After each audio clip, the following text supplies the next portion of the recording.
During my cancer surgery recovery, I woke up to find my husband sitting across the room, smiling, but texting someone else. I snuck his phone when he went to get coffee. Messages poured in, "I can't wait until she's gone. I survived, and when I left the hospital, I also left our marriage without a second look back. I'm a 39-year-old woman from Durham, North Carolina. My name's Lana. About a year ago, I was diagnosed with ovarian cancer. It knocked the wind out of me. I was never really sick before that. Never had surgeries, never anything serious. Then one day, out of nowhere, I felt this deep pain in my side. It was dull at first, but it kept coming back. I thought it was maybe stress or diet or something dumb. I didn't think cancer. Who does? But a few tests later and there it was. Tumors. The doctor was calm but serious. "We caught it at stage 2, which gives us options," he said. Options. That word stuck with me. Options didn't sound like hope. It sounded like gambling. When I told my husband Craig, he went quiet. We'd been married 12 years. Met in high school. I thought we were solid. He sat on the edge of our bed, rubbing his hands together, not looking me in the eye. He said, "We'll get through this." I believed him. We didn't have kids. That's important to this story. I wanted to adopt for years, but Craig always came up with a reason not to. Finances, timing, whatever. He liked being the center of my world, and I think deep down, he didn't want to share that attention. Anyway, surgery was scheduled pretty fast. They needed to remove the tumors and do a biopsy. I was terrified. Angela, my sister, offered to come stay with me, but I told her not yet. I wanted Craig there. He was my person. The night before surgery, Craig was distant. I chalked it up to nerves. Mine were all over the place too. He slept on the edge of the bed that night, facing away from me. I should have known then. The surgery took about 6 hours. I don't remember much. I was told everything went okay, but recovery would be slow. I was kept sedated the first day. Tubes, wires, beeping machines, I couldn't even lift my hand without help. When I finally opened my eyes, I saw him. Craig. Sitting in the corner chair by the window, phone in hand, legs crossed. He looked up, saw I was awake, and smiled. But not in the way I thought he would. Not warm. Just polite. Like he was checking on a neighbor, not his wife. I couldn't talk yet, my throat was dry and sore. But I tried to smile back. He stood up, walked over, kissed my forehead, and said, "You're awake. That's good." Then he sat back down and went straight back to his phone. I remember feeling weird about it. It wasn't that he was on his phone, it was the way he looked at it. Smiling. Typing fast. Then stopping, waiting, and smiling again.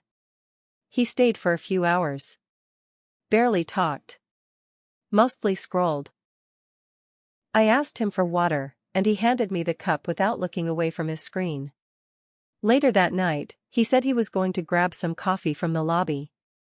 He left his phone on the tray table beside me. I stared at it for a long time. And then I reached for it. My hands were shaking, but I managed. I knew his passcode, it hadn't changed in years. When I opened it, the messages were right there. His most recent text thread was with someone named Kylie. I didn't know a Kylie. I clicked. And everything broke. The first message from her read, "I can't wait until she's gone." There were more. So many more. I hate this part. Pretending. But it won't be much longer. She's too weak to notice anything, right? Tell me again what we'll do once she's out of the picture. You promise you'll never leave me for her? He had replied, "Of course not. This was over before the cancer. She just doesn't know it yet." I sat there, barely able to breathe, phone in hand, heart pounding so loud it drowned out everything else. My body was too weak to cry. I just lay there, feeling like I was dying all over again, but in a worse way this time. He came back 10 minutes later. I had already put the phone back. He didn't notice a thing. The note just said, "I saw the messages. Don't contact me." Lana at her place in Charlotte, I finally broke down. Angela let me cry on the couch for hours. Then she poured wine, even though I could barely drink, and we made a plan. Her friend Mel was a divorce lawyer, smart, direct, no time for liars. She offered to take my case. I handed over all the screenshots, emails, even a copy of the motel booking receipts. Mel said, "This is going to get ugly for him. Let's go." We filed for divorce based on adultery and emotional abandonment. In North Carolina, you can still get alimony if you prove your spouse cheated. Not only that, but if you can show they were using joint finances to cheat, it's even worse for them. Craig tried to fight it. He hired a cheap lawyer. Said we were already having problems before I got sick. That I emotionally shut down. That the marriage was over for a long time. Mel tore that apart. We showed proof of dates he booked hotel rooms while I was in chemo. He used our bank card. We found emails where he was literally telling Kylie things like, "Once she's out of the way, everything gets easier." The judge didn't like that phrase. Not one bit. He lost the house. He lost the car.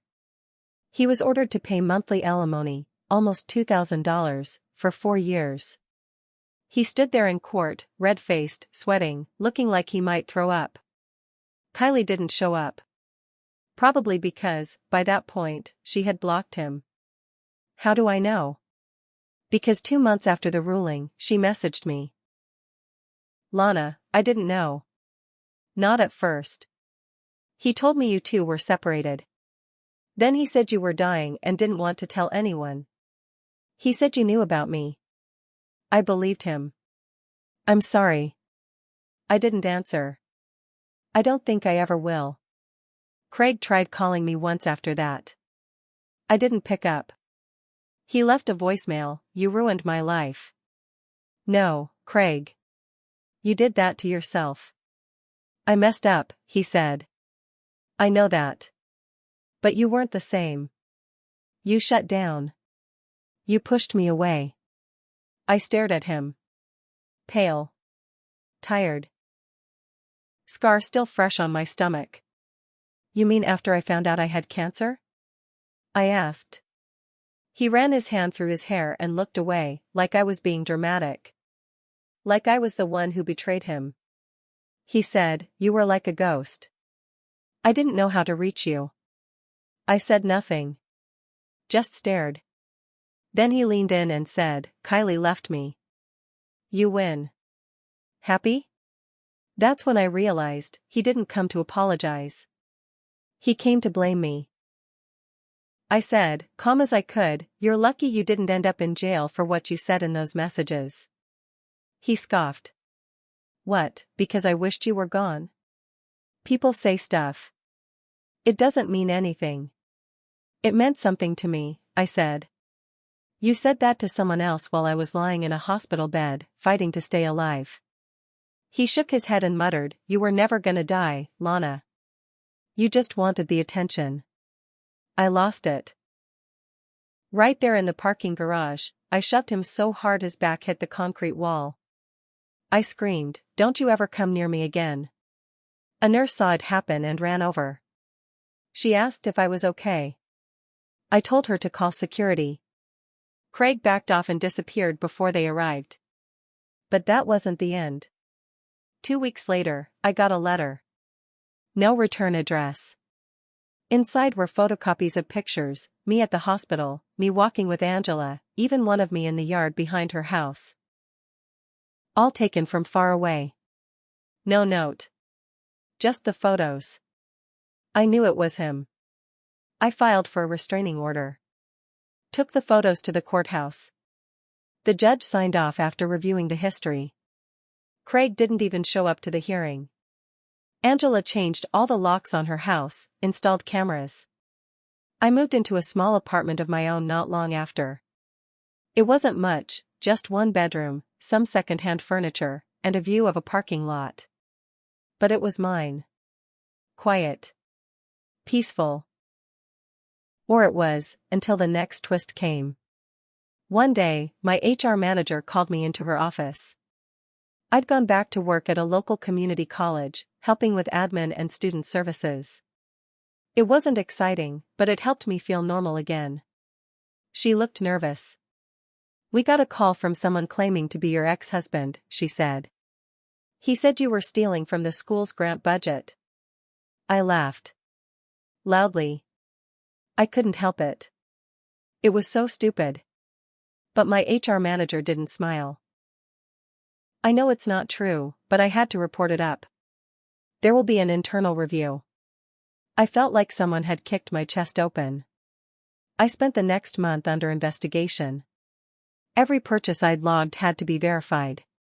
Every receipt, every report, every credit card statement. Thankfully, it all checked out, and I was cleared. But the stress nearly put me back in the hospital. Angela wanted to go after Craig legally for harassment. I told her no, not yet. Because I was already working on something. See, during the divorce, Mel and I found out Craig had been working under the table for a friend's auto shop to avoid wage garnishment. The judge's alimony order was based on the assumption he had no income. But that wasn't true. I never said anything at the time. But now? Now I gave Mel everything I had. Pay stubs. Venmo logs. Photos of Craig at the shop in his mechanic's uniform, clocking in on their outdated punch machine. Mel smiled and said, "Let's drag him back to court." So we did. We filed a motion to modify the alimony terms.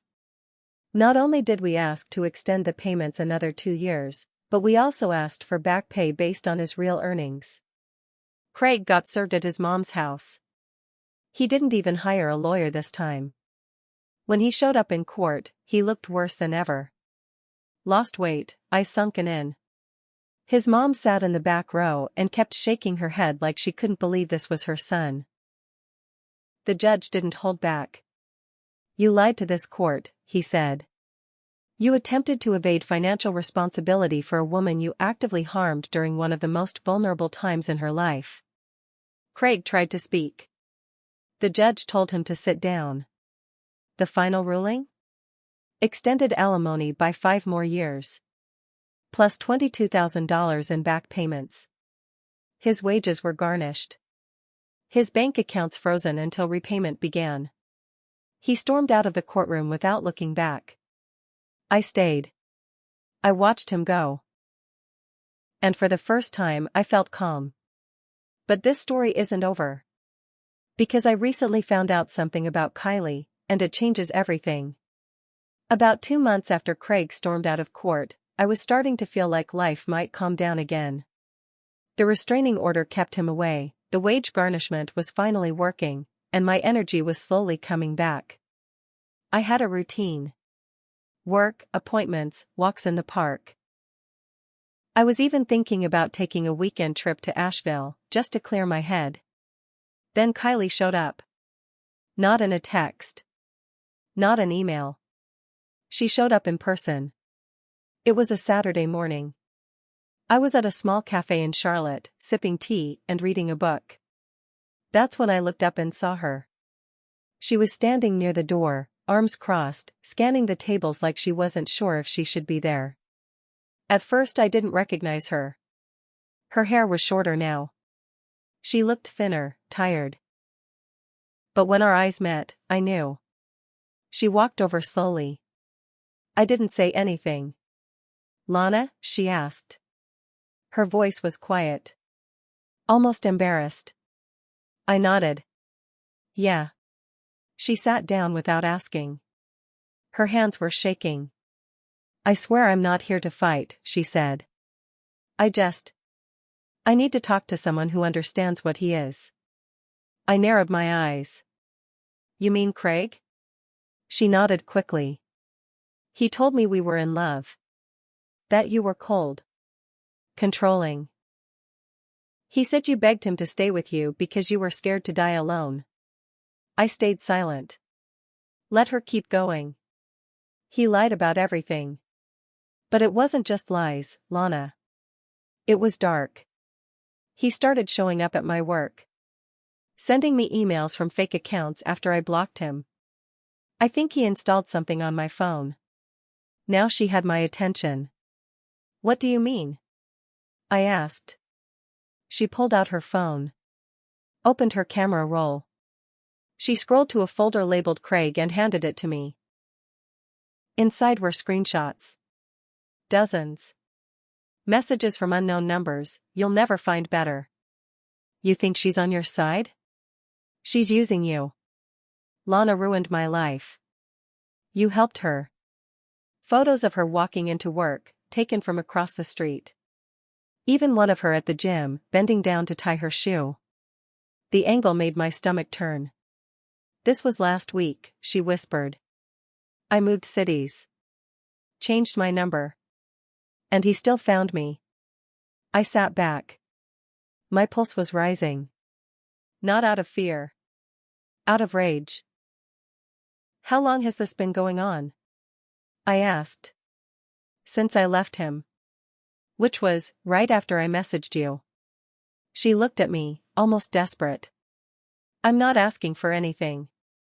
I just wanted to say I'm sorry. And I wanted to warn you. I leaned forward and said, Kylie, we need to report this. Together. She flinched. I did. Once. The police said unless he threatens me directly, there's not much they can do. I pulled out my phone and showed her the restraining order. I've already got one. If he's harassing you too, that's a pattern. And if we link the two cases, maybe they'll finally take it seriously. That's how it started. Me and the woman he betrayed me with, teaming up to bring him down. It felt strange at first. Surreal. But the more I talked to Kylie, the more I saw the full picture of who Craig had become. He hadn't just betrayed me. He'd hunted both of us in different ways. Me with lies, manipulation, and emotional abuse. Her with obsession and control. We compiled everything. My lawyer Mel helped. We put together a full harassment report, tied our testimonies together, filed new police reports in 2 counties. It triggered an official investigation. Then something strange happened.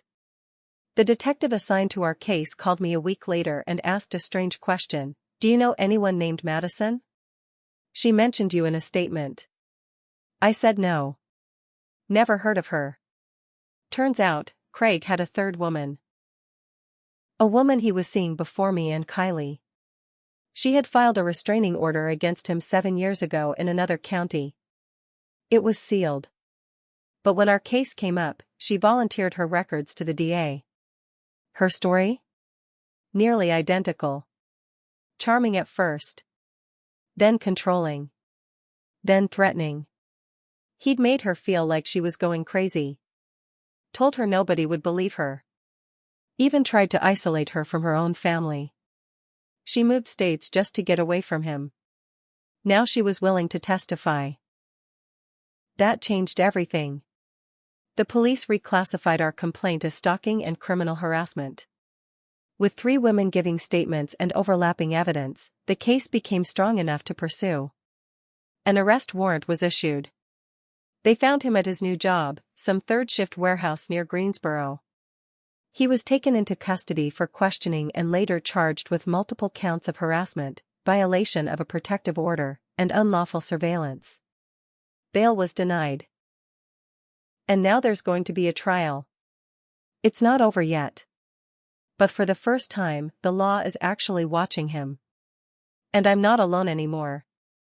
Kylie and I talk weekly. Madison too. We've built a strange little bond, connected not by friendship, but by surviving the same storm. Craig always thought he was too clever, too smooth to face consequences. But now? Now he's about to find out what it feels like to be really powerless. The trial date was set for April.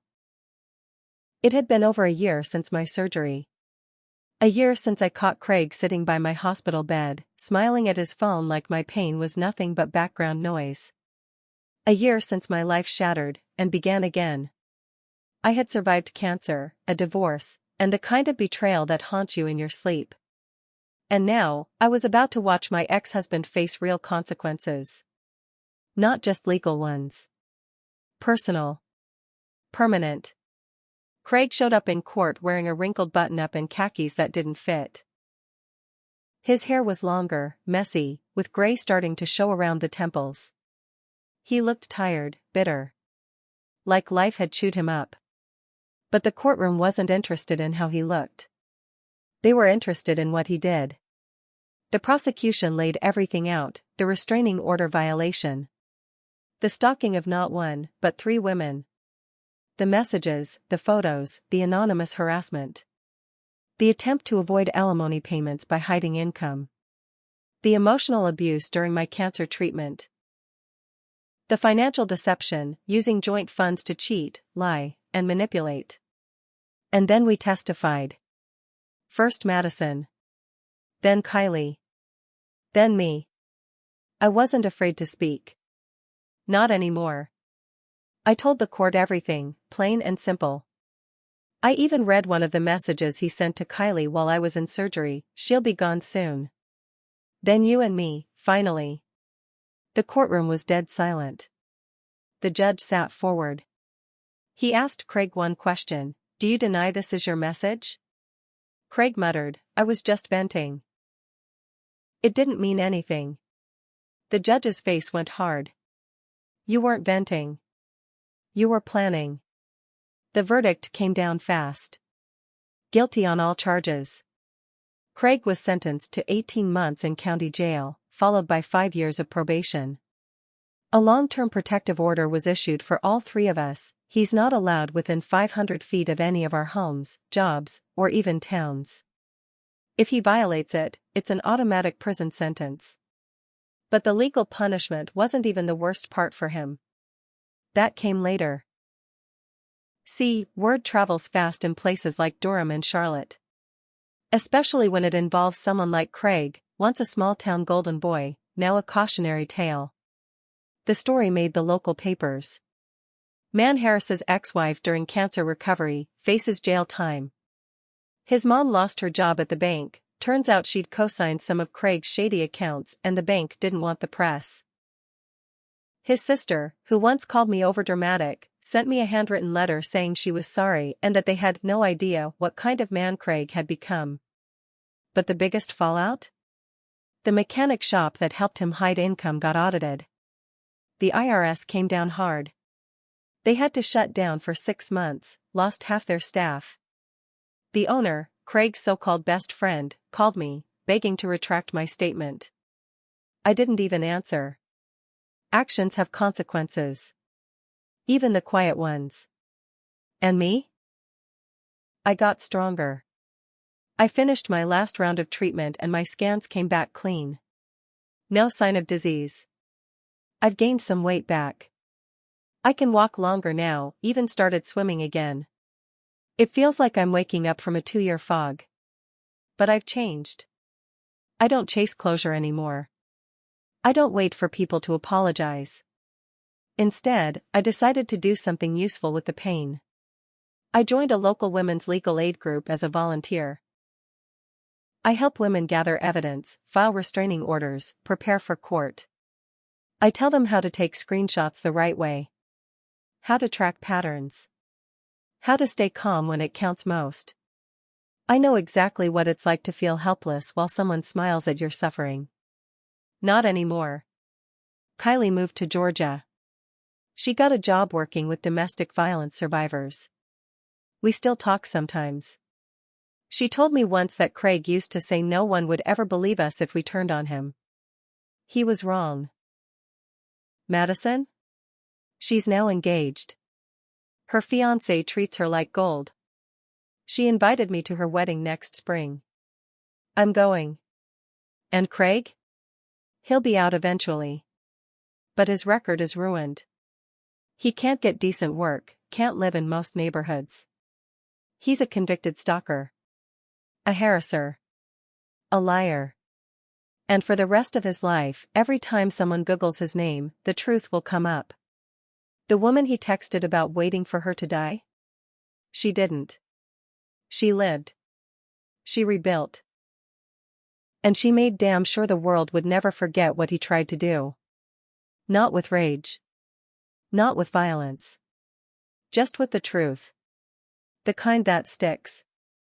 The kind that never lets go.